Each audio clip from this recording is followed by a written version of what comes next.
Hello les rêveurs, j'espère que vous allez bien. Je vous retrouve aujourd'hui en ce début du mois de septembre 2016 pour effectuer un bilan de toutes les lectures que j'ai faites le mois dernier, donc en août.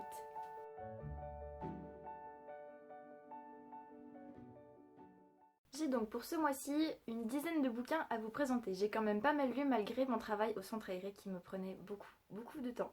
J'ai donc commencé le mois avec L'extraordinaire voyage du fakir qui était resté coincé dans une armoire Ikea de Romain Puertolas au livre de poche. Alors, je vous avais dit dans le book haul que ce roman m'avait juste parlé par son titre et qui promettait une histoire assez rocambolesque. C'est en effet ce que j'ai trouvé, une histoire assez farfelue, assez presque incongrue quelque part parce que je ne suis pas sûre que cette histoire puisse réellement se passer. Mais voilà, ce fakir décide de jouer encore un tour un peu pendable à tous les gens de son village. Il veut aller se faire acheter un matelas à clous, enfin un tapis de sol, enfin, un truc à clous quoi pour les fakirs, excusez-moi le langage, à Ikea en France. Donc il débarque là-bas et puis il va se faire enfermer dans une armoire et puis il va partir là-bas, il va être recherché, enfin bref. Toute une histoire qui va le mener en fait sur des sentiers d'un petit peu d'humanité. Il va rencontrer des gens, des clandestins et il va découvrir l'amour. Donc c'est un petit roman qui est assez frais, un petit peu superficiel presque parfois et pourtant il aborde des thèmes de société et des thèmes qui sont vraiment pas évidents. Comme le viol quand on est enfant, dans la culture indienne et tout ça. Enfin, il y a des choses qui sont abordées avec beaucoup de simplicité alors que ce sont des sujets très crus. Ça m'a pas mal marqué et c'est vrai qu'il y a beaucoup de conflits de culture et de jolies leçons de vie dans un tout petit roman comme ça. Donc ça reste un roman assez simple à lire. Je vous dirais pas que c'est un coup de cœur loin de là, mais ça reste quand même une lecture que j'ai appréciée avec de jolis messages à véhiculer. Voilà. Après ça, j'ai quand même décidé de liquider un petit peu mes services presse. Je me suis donc attaquée au premier tome des Passeurs de Lumière, donc Un ange passe de Blandine P. Martin, aux éditions Rainbow. Alors, j'ai pas mal apprécié ce premier tome. Il y avait des choses qui étaient très, on va dire, prévisibles, mais j'ai quand même découvert un univers qui était globalement très intéressant, des personnages attachants et assez atypiques.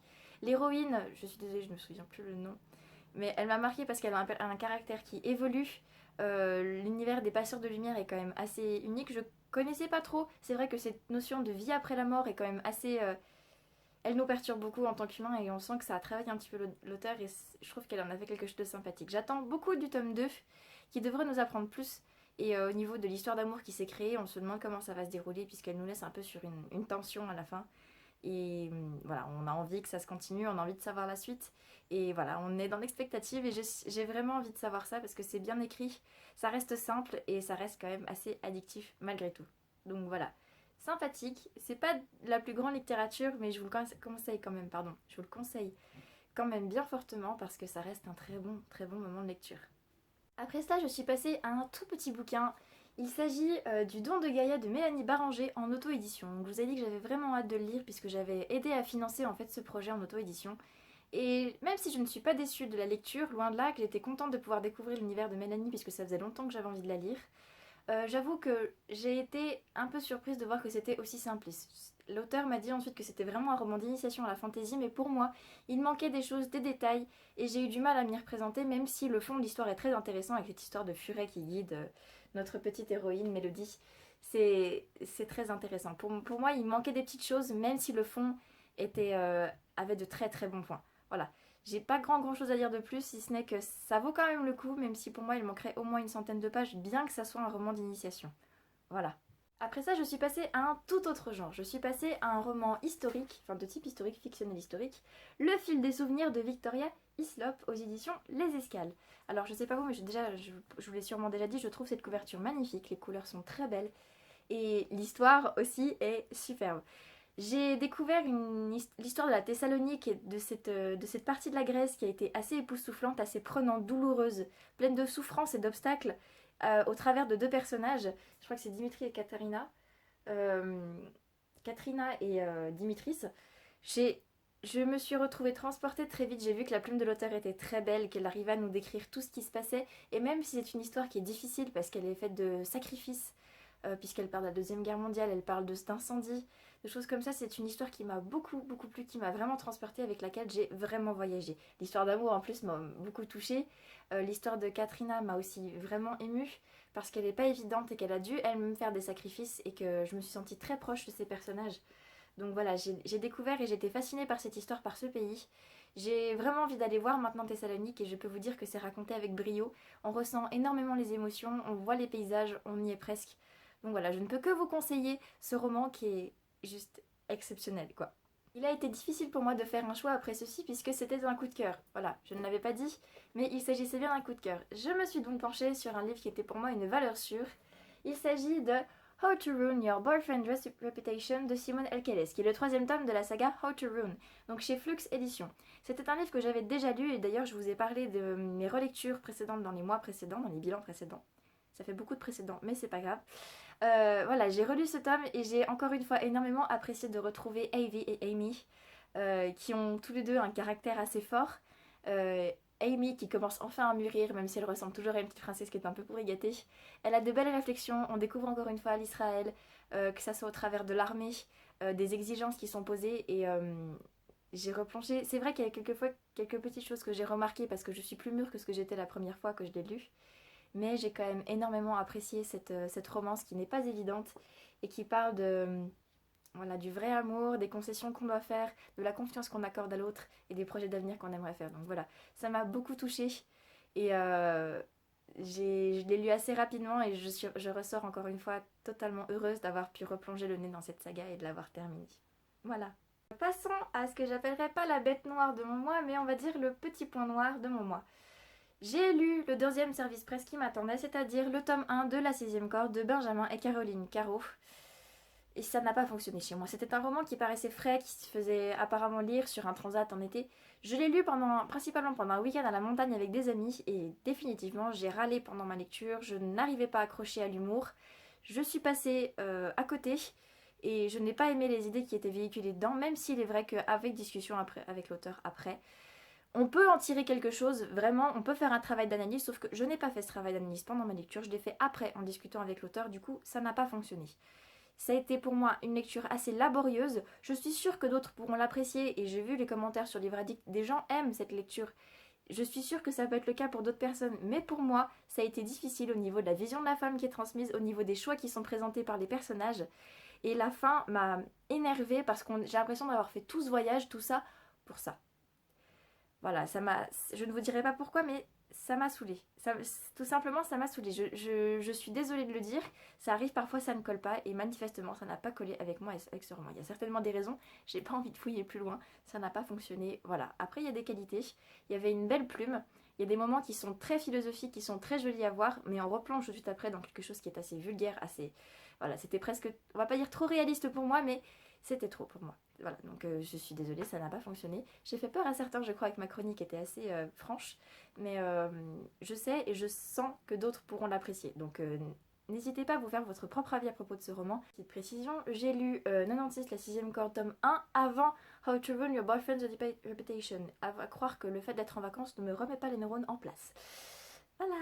Donc ensuite, je me suis plongée dans un roman que j'avais envie de lire et surtout un auteur que j'avais envie de lire depuis un long moment.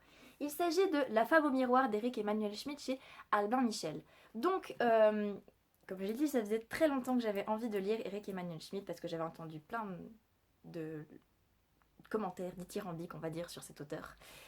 Et il est vrai que j'ai trouvé une histoire très profonde de trois femmes qui sont liées quelque part dans des endroits et des siècles différents, qui ont des points communs dans leur personnalité, dans leur parcours de vie, assez époustouflant. Et on suit ces trois femmes chapitre par chapitre, toujours en intervertissant, toujours dans le même ordre, que ça soit sous format épistolaire ou sous format de narration normale. Et j'ai vraiment, vraiment apprécié ça. Pourtant, il y a des passages qui sont très difficiles, encore une fois, parce qu'on parle de sorcellerie, parce que la première héroïne, Anne, n'est pas comprise. On a Annie, qui elle, est quasiment plongée tout le temps dans le sexe et la drogue, mais pourtant il y a quelque chose qui nous prend et qui nous fait partager en fait cette douleur et ces difficultés de ces femmes, y compris Anna, elles sont toutes très fortes et pourtant elles ont énormément de fragilité. Et ce roman est très humain quelque part, si vous voulez. J'ai du mal à trouver mes mots aujourd'hui, excusez-moi. Il est très humain, très beau et j'ai vraiment, vraiment aimé pouvoir parcourir tout ça. C'est pas évident, la fin peut paraître triste aux yeux de certains, mais moi, elle m'a totalement convenue et je l'ai vraiment appréciée. J'ai aimé faire des ponts entre chaque femme et les découvrir au fur et à mesure, les voir évoluer, que ça soit en bien ou en mal, et de partager en fait un petit peu de leur bout de chemin. Comme ça a été très très beau. Et puis je confirme qu'Éric Emmanuel Schmitt a une très très belle plume. Je m'y suis crue dans toutes ces époques, dans tous ces endroits.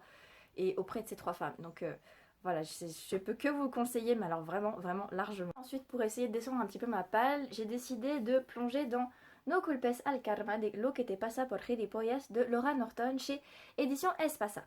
Donc en fait, c'est un titre qu'on pourrait traduire, j'ai déjà dit sur le blog, n'accuse pas le karma de ce qui t'arrive à cause de tes propres conneries. Pardon pour le gros mot, mais c'est un petit peu ça. En fait, c'est l'histoire de Sarah qui tombe amoureuse pendant ses 17 ans d'un qui s'appelle Aaron, qui est musicien. Elle va le perdre de vue, gros chagrin d'amour, patati patata. Elle le retrouve 13 ans plus tard, elle a un copain. Elle s'est établie dans son commerce artistique. Et lui vient de se fiancer avec sa sœur et va bientôt se marier avec elle.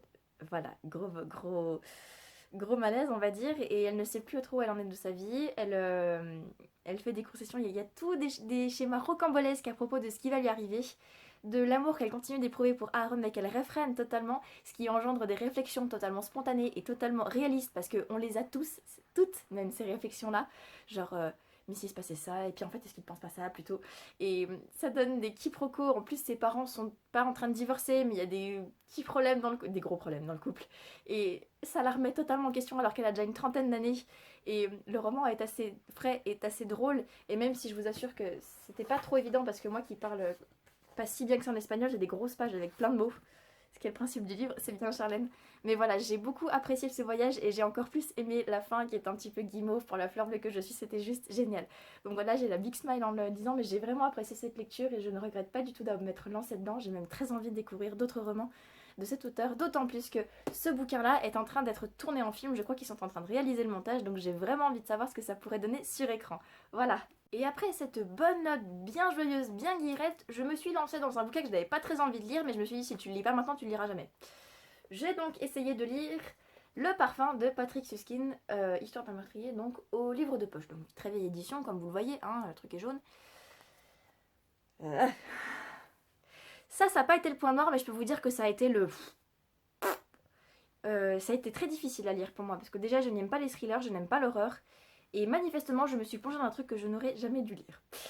Vu mon degré de sensibilité, voilà, j'ai fini le bouquin, j'étais nauséeuse, j'étais vraiment pas bien, et pourtant j'ai découvert un auteur qui a su mêler l'horreur et le beau avec un brio qui provoque une admiration et une fascination assez importante.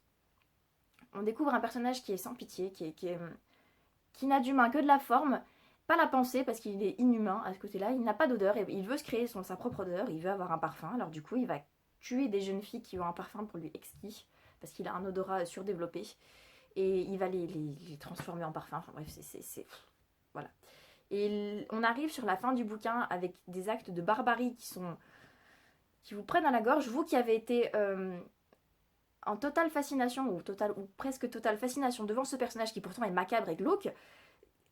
Vous arrivez à la fin et ça vous prend à la gorge, ça vous prend aux tripes et ça finit. Voilà, l'auteur a vraiment réussi à choquer son personnage, enfin son lecteur, pardon, et à le marquer sûrement à vie. Pour tout vous dire, je ne garderai pas ce livre dans ma bibliothèque, mais je m'en souviendrai toute ma vie de l'avoir lu, hein. Ça, c'est clair. Bref, après cet emportement soudain que j'avais aussi détaillé dans mon avis sur le blog, que vous pourrez aller voir puisque j'ai laissé le bilan en bas, ici, voilà, je suis passée à quelque chose de plus simple et à un bouquin qui me faisait envie depuis un petit moment. Il s'agit de Jamais d'autre que toi d'Emmanuel Grumbach. Alors il faut savoir que, pardon, aux éditions Nouvelle Plume, allons jusqu'au bout. Il faut savoir que je n'ai pas terminé le livre à la fin du mois, je l'ai fini hier, donc le 4 septembre. 4 septembre.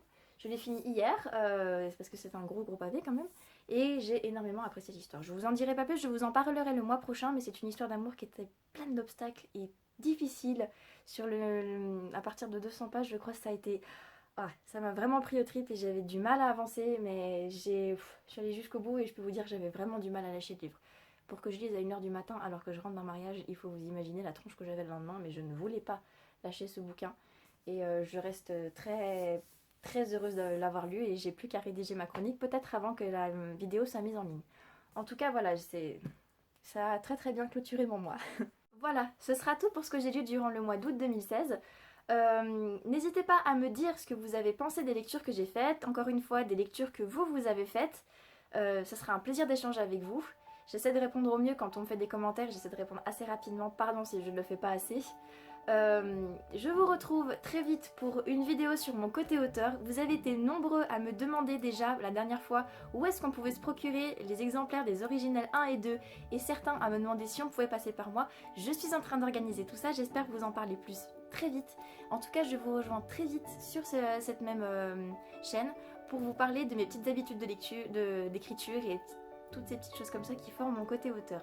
Je vous remercie sincèrement d'être toujours plus nombreux à me suivre et je me réjouis de pouvoir faire tout ça avec vous encore longtemps.